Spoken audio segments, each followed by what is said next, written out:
तो पार्ट 7 की शुरुआत वहीं से होती है जहां पिछला पार्ट खत्म हुआ था। एंट्री होती है ड्रामे के सेकंड में लीड यस की, जो कि हैन का कॉलेज फ्रेंड था। कॉलेज में यनसन ने हैन को प्रपोज किया था, मगर तब हैन ने उसका प्रपोजल रिजेक्ट कर दिया था। पर आज यनसन बहुत ही बड़ा इन्वेस्टर बन चुका है। इवन हैन जिस कंपनी के साथ पार्टनरशिप करना चाहती है, तो यनसन उस हर चाइना ग्रुप के प्रेसिडेंट मिस्टर हरमन को बहुत ही अच्छी तरह से जानता है। तो यनसोन हैन से बात करने आता है। न कहती कि तुम कोरिया आने वाले थे तो मुझे एक बार बताना चाहिए था। यनसोन कहता कि क्या तुम भूल गई, आखिरी बार तुमने मुझसे क्या कहा था कि मैं तुम्हें दोबारा कभी कांटेक्ट ना करूं। न कहती मैंने ऐसा कहा था, मुझे तो याद नहीं आ रहा, पर पुरानी बातें भूल जाओ, अब से हम टच में रहेंगे। यनसन उसे घूरने लग जाता है तो हैन मान जाती है कि हाँ मैंने कहा था, क्योंकि तब तुम कुछ ज्यादा ही लाइन क्रॉस कर रहे थे। यस कहता है हाँ सही कहा, पर शायद अभी तुम मुझसे कुछ कहना चाहती होगी। तो हैन उसे डायरेक्टली बता देती है कि मैं और येना एक दूसरे से कम्पीट कर रहे हैं कि कौन हर चाइना ब्रांड को अपनी कंपनी में शामिल कर सकता है। लगता है तुम्हारा मिस्टर हरमन के साथ अच्छी पहचान है, इसीलिए मैं तुम्हारी मदद चाहती हूँ। हर चाइना ग्रुप से पार्टनरशिप करने में नस पूछता है कि मैं तुम्हारी मदद क्यों करूँ। न कहती कि मुझे पास्ट की बातें याद तो नहीं है, पर समझ लो हमारा अच्छे टर्म्स में ब्रेकअप हुआ था। जोसन यन स्माइल करता है। अगले सीन में मिस्टर हरमन सारी कंपनीज के सीईओ वगैरह से मिल रहे होते हैं। हैन अकेली दूर खड़ी होकर नव को मैसेज करी जा रही थी कि नव का ट्रायल कब खत्म होगा और वो कब तक यहाँ पहुँचेगा। हैन को अभी भी अकेले देखकर उसकी फ्रेंड येना तो उस पर हंस रही थी। तभी एक आदमी से हैन को टक्कर लग जाता है। हैन गिरने वाली होती है, पर तभी येना आकर उसे होल्ड कर लेता है। तो हैन उसे ऐसे अचानक से देखकर सरप्राइज्ड हो जाती है। उसे पूछती है कि तुम्हारे ट्रायल का क्या हुआ। नबू बताता है कि मैं यहाँ आने के लिए जल्दी से केस को जीत लिया। तभी मिस्टर हरमन हैन के पास पहुँच जाते हैं। वो उन्हें अपना और नवो का इंट्रो देती है, पर यहाँ नस्ल नवो को दे सरप्राइज्ड होता है, क्योंकि उसने सोचा नहीं था कि हैन ने शादी की होगी। तो हैन अब अपने फ्रेंड येना के सामने यन के हैंडसमनेस को फ्लेक्स करने लगती है, क्योंकि येना का हस्बैंड इतना भी गुड लुकिंग नहीं था, इसीलिए येना तो पतली गली से निकल लेती है। इधर नव के पास युनसंग आता है, जो उसे कहता है कि हैन जैसा पहले थी, मुझे लगा नहीं था कि वो शादी करेगी, इसीलिए मैं तुम्हें देखकर हैरान हूँ। नवो कहता है कि सॉरी मैंने आपको पहचाना नहीं। यन सब बताता है कि कॉलेज के दिनों में मेरा और हैन का अच्छा रिश्ता था। जो सुन हिन वो हंसते हुए कहता है कि हैन जिस टाइप की है, मुझे लगा नहीं था कि उसके पहले किसी से भी अच्छे रिलेशन रहे होंगे, इसीलिए मैं भी आपकी बात सुनकर हैरान हूँ। जोसन यन सोन कहा था कि सर सच कहूँ तो मैं कॉलेज के दिनों में हैन को बहुत पसंद करता था। जो सुनना वो नॉर्मली रिएक्ट करता है कि ओ ऐसा था क्या। यनसन कहता है कि क्या तुम्हें ऐसी कोई प्रॉब्लम नहीं है। यन वो पूछता है कि ऐसी प्रॉब्लम। यनसन कहता है कि इसका दो ही मतलब हो सकता है, पहला या तो तुम्हें हैन पर बहुत ज्यादा भरोसा है, या दूसरा तुम्हें इससे कोई फर्क नहीं पड़ता। मुझे लगता है तुम्हारे लिए दूसरा ऑप्शन होगा। यन वो बड़े ध्यान से उसकी बात सुन रहा था। तो यनसन कहता है कि मैं तो बस मजाक कर रहा था। ये बोलकर वो चला जाता है और उसके जाते ही यन वो कहता है कमीना कहीं का, पर फिर कहता है कि इसे पता कैसे चला कि मुझे इससे कोई फर्क नहीं पड़ता। पर नम को तो यनसन की बातें सोचकर ही काफी गुस्सा आ रहा था। तो वो कहता है कि अगर तुझे इतना ही ज्यादा पसंद थी तो तूने उससे शादी क्यों नहीं कर ली, कम से कम मेरी लाइफ तो खराब नहीं होती। तो यन वो वॉशरूम से बाहर आता है, लेकिन तभी उसकी नजर पड़ती ही न और यन सुन पर दोनों तो मुस्कुराते हुए एक दूसरे से बातें कर रहे थे। वहीं उन दोनों को ऐसे साथ देखकर हिन को तो जलसी होती है। इवन उन दोनों को इतने करीब देखकर गुस्सा भी आता है। तभी येना का हस्बैंड हिप से टकराता है, तो यूनबू से नसंग के बारे में पूछता है, जो उसे बताता है कि नसंग एक बहुत ही बड़ा बिजनेस टाइकून है, इसके पीछे इस पार्टी के सभी लोग पड़े हुए हैं। नव तो जलसी भरी नजरों से उन्हें देखने लगता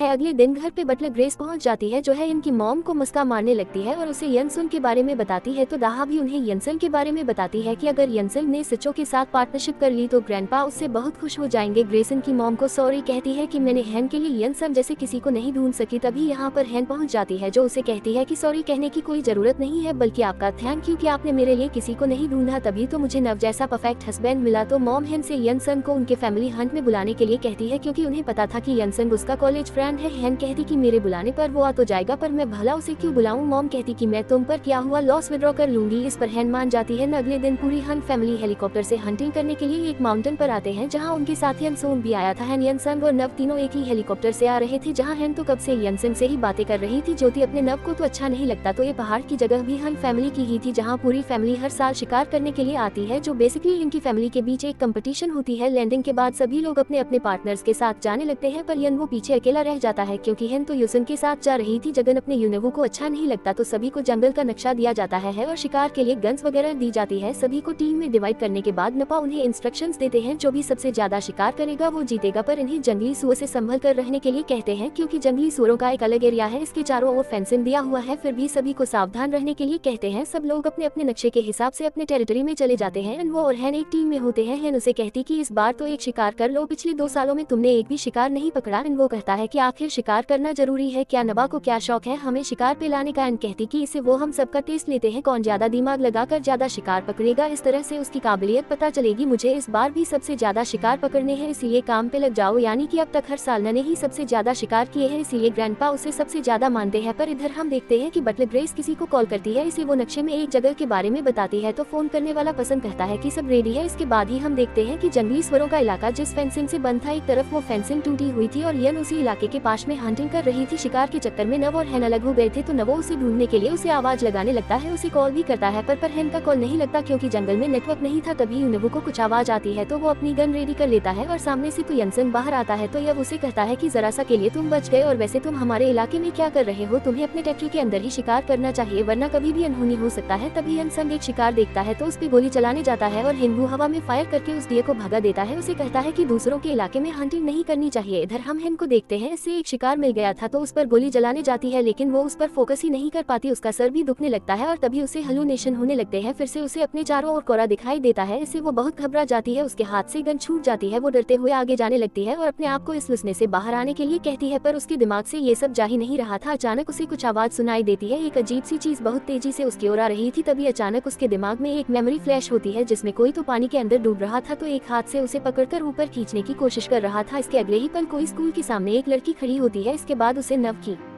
मेमोरी जाती है। अचानक एक आवाज उसकी ओर बहुत तेजी से आने लगती है, तभी वो इन ख्यालों की दुनिया से बाहर आ जाती है और उसे अपने और बहुत तेजी से जंगली सुअर आता हुआ दिखता है लेकिन कुछ होने से पहले ही नवो उसके सामने आ जाता है और उस जंगली सुअर को गोली मार देता है। हेन तो बहुत ही ज्यादा डर गई थी पर नवो को अपने सामने देखकर उसे चैन आता है। इसी के साथ एपिसोड का एंड यहीं पर होता है पर एंड क्रेडिट में हमें 3 साल पहले का सीन दिखाया जाता है जब नवो को हेन की असली आइडेंटिटी पता चली थी। तब वो जॉब से रिजाइन देकर घर वापस चला आया था लेकिन वो हेन को बहुत ज्यादा मिस कर रहा था। उसकी फैमिली वाले तो हेन के बारे में जानकर एकदम शॉक थे। डैड कहती है कि मैंने सोचा नहीं था कि हमारी डॉटर इन लॉ इतनी अमीर फैमिली से होगी ना। वो कहता है कि मैंने भी नहीं सोचा था, जिस भोली हिंट से मुझे प्यार हुआ वो इतने पावरफुल फैमिली से होगी। मैं यहाँ चला तो आया पर हर वक्त मुझे उसी का ख्याल आता है, मुझे उसकी फिक्र सताती है कि वो अभी कैसी होगी, क्या कर रही होगी। मुझे डर है कि कहीं वो फिर से चीजों को लात ना मार रही हो या कहीं फिर से उसे कोई सुपीरियर डांट तो नहीं रहा होगा क्योंकि ऑफिस में किसी को भी उसकी असली आइडेंटिटी के बारे में नहीं पता। मैं जब भी कोई टेस्टी खाना खाता हूँ तो उसकी याद आती है, उसकी वजह से मैं बहुत डिस्ट्रैक्टेड फील कर रहा हूँ। तभी मम आकर कहती कि फिर तू उससे शादी कर ले, अगर तू सच में उससे इतना प्यार करता है तो शादी कर ले, हमारी परमिशन है। जिसन वो थोड़ा शर्माते हुए कहता है कि ठीक है मैं शादी करूंगा और हमेशा उसे प्रोटेक्ट करूंगा। ये बोलकर तो वो खुद ही बहुत ज्यादा खुश होता है। इसी के साथ यह बोनस पार्ट खत्म होता है तो अगले एपिसोड्स अब संडे को रिलीज होंगे क्योंकि ये एक ऑनगोइंग ड्रामा है। पर अगले एपिसोड्स और ज्यादा फनी एंड इंटरेस्टिंग होने वाले हैं क्योंकि नव का लव राइवल जो आ चुका है। नव की जेलेसी की तो बस अभी शुरुआत ही हुई है। तो वीडियो पसंद आई तो वीडियो को लाइक कर देना, चैनल पर पहली बार आए तो do subscribe and hit the bell icon. जल्दी ही मिलते हैं अगले पार्ट में, तब तक के लिए take care and bye bye.